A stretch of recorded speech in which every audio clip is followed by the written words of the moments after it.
میں بڑا آدمی ہو گیا ہوں، میرے سے اس طرح بات نہ کرو، میرے پاس ٹائم نہیں ہے، میں کچھ بھی ہو جاؤں اپنے ماں باپ کا بچہ ہی ہوں۔ ہاں، ان کی ویل چیئر چلانے کا جو مزہ ہے نا، ان کے پیر دبانے کا جو لطف ہے، اور ان کے لیے کوئی خدمت کرنے کا جو لطف ہے، وہ اٹھایا کرو۔ اپنے آپ کو بڑا ماں باپ کے سامنے مت سمجھنا۔ جنہوں نے اپنے ماں باپ کے آگے اپنے آپ کو جھکایا، اپنے ماں باپ کی تعظیم کی، اللہ نے ان کے ناموں کو بلند کر دیا۔ ہاں، ادھر اونچا سر کرو گے تو دنیا میں ذلیل ہو جاؤ گے، ادھر سر جھکا دو گے، تعظیم کرو گے، دعا لگ گئی تو بیڑا پار ہو جائے گا۔ سبحان اللہ۔ نبی پاک علیہ الصلوۃ والسلام فرماتے ہیں والدین جنت کے دروازوں میں سے درمیانی دروازہ ہیں، اب تجھے اختیار ہے، چاہے اس دروازے کو ضائع کر دے یا اس کی حفاظت کر دے۔ ایک اور جگہ نبی پاک فرماتے ہیں، کسی نے پوچھا کہ یا رسول اللہ والدین کا حق اس کی اولاد پر کیا ہے؟ آپ علیہ الصلوۃ والسلام نے فرمایا والدین ہی تیری جنت اور دوزخ ہیں۔ ابھی بڑی ایک لائن ہے، مگر اس کو سمجھو، خدمت کر لی، راضی کر لیا تو یہی تیری جنت ہے، اور اگر ان کو ناراض کر لیا نا، ہاں بعض اوقات ساری دنیا راضی ہوتی ہے ہم سے، محلے والے بڑے خوش ہوتے ہیں، نمازی ہماری بڑی تعریف کر رہے ہوتے ہیں، مگر ماں باپ ناراض ہوتے ہیں، تو یہی تیری جنت ہے، یہی تیری دوزخ ہے۔ اگر یہ ناراض ہو گئے نا تو پھر تباہی ہے، پھر بربادی ہے۔ اس کا مطلب یہ ہوا کہ پریورٹی کیا دینی ہے کہ ماں باپ راضی رہیں، ماں باپ خوش رہیں، اور سبحان اللہ جب وہ دعا دے دے نا، ہائے ہائے، واقعات تو اتنے دعا کے کہ ماں باپ کی دعا سے کون کہاں پہنچ گیا۔ خود نبی پاک علیہ الصلوۃ والسلام کا انداز اپنے والدین، صرف والدین نہیں، ماں باپ کے جو دوست ہوتے ہیں، ماں باپ کا انتقال ہو جائے نا تو فیملی میں، اب ہمارے یہاں پرابلم کیا ہے، جب ماں باپ کا انتقال ہوا اب ماں باپ کے دوستوں سے، رشتہ داروں سے رشتہ ہی ختم۔ ادھر والدہ کا انتقال ہوا، ننیال سے رشتہ ختم، والد صاحب کا انتقال ہوا، ددیال سے رشتہ ختم، چاچا کو کوئی نہیں پوچھتا، تایا کو کوئی نہیں پوچھتا ہے، ادھر اسی طرح امی کا انتقال ہو گیا، ننیال کو کوئی نہیں پوچھ رہا۔ نہیں، جن کا ان کے ساتھ تعلق تھا، ان کی روح کو اگر راضی کرنا ہے تو ان کے جانے کے بعد ان کے رشتہ داروں اور ان کے دوستوں کے ساتھ اچھا سلوک کریں۔ اب سنیں، حضرت سیدنا عبداللہ ابن عمر سے مکہ مکرمہ میں ان کی ایک اعرابی، ایک دیہاتی سے ملاقات ہوئی۔ عبداللہ ابن عمر نے اس کو سلام کیا، جس سواری پر آپ سوار تھے اس بندے کو، اس اعرابی کو اس سواری پر بٹھا لیا اور اپنا امامہ اتار کر اسے دے دیا۔ اب باقی ساتھی دیکھ رہے ہیں اتنی بڑی شخصیت، اور جناب یہ کیا کر رہے ہیں گاؤں گوٹ کے آدمی کے ساتھ؟ تو حضرت یہ تو تھوڑے سے پیسوں سے، تھوڑے سے تحفے سے بھی گاؤں والے خوش ہو جاتے ہیں، آپ نے اتنی مہربانی کیوں کی؟ آپ نے فرمایا کہ اس کا باپ جو ہے نا، میرے والد سیدنا عمر بن خطاب، حضرت عمر کے بیٹے تھے نا حضرت عبداللہ ابن عمر، کہتے ہیں اس کا جو والد تھا نا، وہ میرے والد حضرت عمر کا دوست تھا۔ میں نے اللہ کے رسول کو فرماتے ہوئے سنا ہے کہ بہتر بھلائیوں میں سے ہے کہ بیٹا اپنے باپ کو ساتھ محبت رکھنے والوں سے بھی صلہ رحمی کرے، یعنی جو آپ کے والد کے ساتھ اچھا سلوک کرے نا، اب وہ چلے گئے والد صاحب دنیا سے، اب ان کے ساتھ اچھا سلوک کرے۔ آپ کو معلوم ہے نبی پاک علیہ الصلوۃ والسلام بی بی خدیجۃ الکبریٰ رضی اللہ تعالی عنہا کی جو سہیلیاں تھیں نا، ان کو بھی تحفے بھجوایا کرتے تھے، حالانکہ ان کا وصال ہو گیا تھا۔ یہ سبق ہے ہم سب کے لیے۔ بعض اوقات ہمارے والد کا بڑا گہرا دوست ہمارے سامنے آ جاتا ہے، ابو تو رہے نہیں، بندہ اس کو گھاس ہی نہیں ڈالتا، ارے کھڑے ہو کے ہاتھ چومے اس کا، یہ آپ کے چچا کی مانند ہے، اس کی عزت کرو گے تو والد کی روح خوش ہو جائے گی۔ اپنے اصلی چچا کی خدمت کریں، چچا زاد بھائی بہنوں کا خیال رکھیں، لیکن آج ایسا ہوتا نہیں۔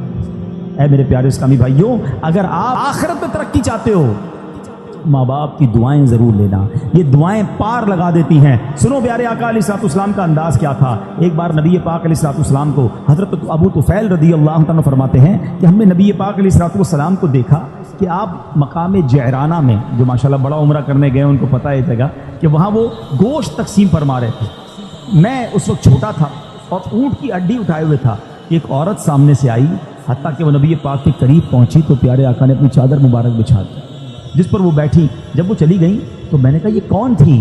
صحابہ کرام نے فرمایا کہ نبی پاک علیہ الصلوۃ والسلام کی رضائی والدہ تھی۔ حضرت ملا علی قاری فرماتے ہیں یہ حلیمہ سعدیہ تھی۔ آقا کو دودھ پلایا تھا نا، نبی پاک نے یاد رکھا، اور جب وہ آئیں تو اپنی چادر بچھائی، ان کو سب کے سامنے تعظیم دی۔ اللہ اکبر، لکھا ہے کتابوں میں کہ نبی پاک کے پاس آئیں تو آقا ان کے لیے کھڑے ہو گئے، ان کی تعظیم کی، ان کے ساتھ خوش خلقی سے پیش آئے، ان کی خاطر چادر بچھائی۔ اللہ اکبر، یہ کتنا بڑا انداز ہے نبی پاک کا، سبق ہے ہمارے لیے کہ اگر بچپن میں کسی نے مجھے کھلایا ہے، پلایا ہے، ساتھ دیا ہے، صرف ماں باپ نہیں، ہمارے کچھ رشتہ دار ہوتے ہیں جنہوں نے بچپن میں ہمارے ساتھ بھلائی کی ہوتی ہے, ہمیں سپورٹ کیا ہوتا ہے, کسی نہ کسی موقع پر بہت سارے رشتہ داروں نے ہمارے ساتھ بھلائی کی ہوگی, مگر ہمیں وہ یاد نہیں رہتی. ہماری خالہ ہے, ہماری پھوپھی ہے, ہمارے خالہ جان ہے, خالو ہیں, یقیناً جہاں جہاں پردے کے معاملات ہوں گے ہم ان شرعی تقاضوں کو تو خیال رکھیں گے, مگر حسن سلوک, خیر و عافیت پوچھنا, کبھی کوئی تحفہ بھجوا دیا, اللہ نے تھوڑا مال دیا تو اپنے رشتہ داروں میں تقسیم کیا, یہ شریعت کہتی ہے. اور یہ کتنا بڑا کمال کی بات ہے. دیکھو ماں باپ کی بات تو اپنی جگہ, ماں باپ کے رشتہ داروں کا مقام کیا ہے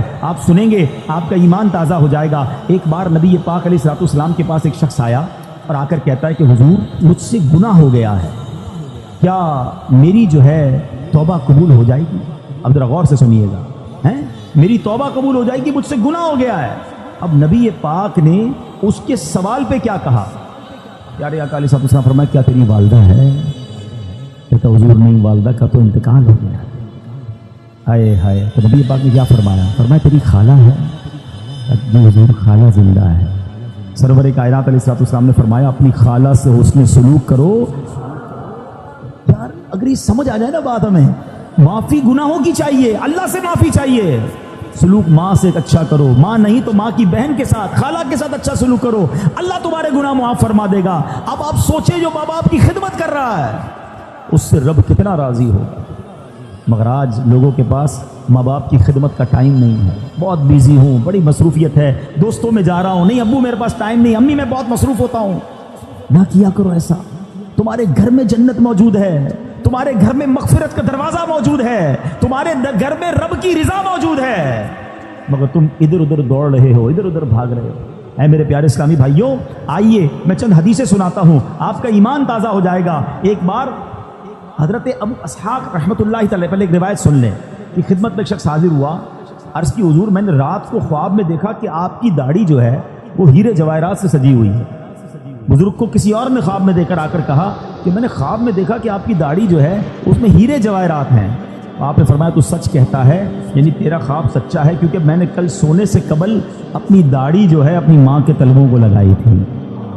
آئے ہائے ہائے, یہ اسی کی برکت. اچھا ایک اور بات یاد رکھیے گا کہ دعا میں بھی جو ہے نا ایک یہ ہوتا ہے کہ ہم کہتے ہیں امی دعا کر دیں, ابو دعا کر دیں, اچھی بات ہے, مزہ پتہ کیا ہے, میں کہوں نا میں خدمت ایسی کروں کہ ان کے دل سے دعا نکلے.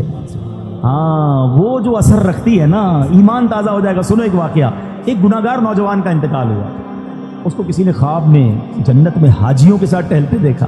اچھا حج اس نے کیا نہیں تھا بھی گناہ گار, پہلے تو جنت میں کیسے پہنچا, دوسرا سوال حاجیوں کے ساتھ کیوں ہے. تو کسی نے کہا کہ تو بڑا گناہ گار تھا, تیرا تو کوئی عمل بھی نہیں, میں نہیں پتہ یہ سارے وارے نیارے کیسے ہو گئے. اب میری ایک ضعیف ماں تھی, میں جب مکان سے باہر جاتا تھا نا تو اپنا سر ان کے قدموں میں رکھ دیتا, قدم چومتا, اس کے بعد باہر نکلتا. میری ماں مجھے دعا دیا کرتی تھی اللہ تجھے بخش دے اور تجھے حج کا ثواب عطا فرمائے. آئے ہائے, کہتا اللہ نے میری ماں کی دعا قبول کر لی, مجھے بخش بھی دیا اور مجھے حاجیوں کے ساتھ بھی کر دیا.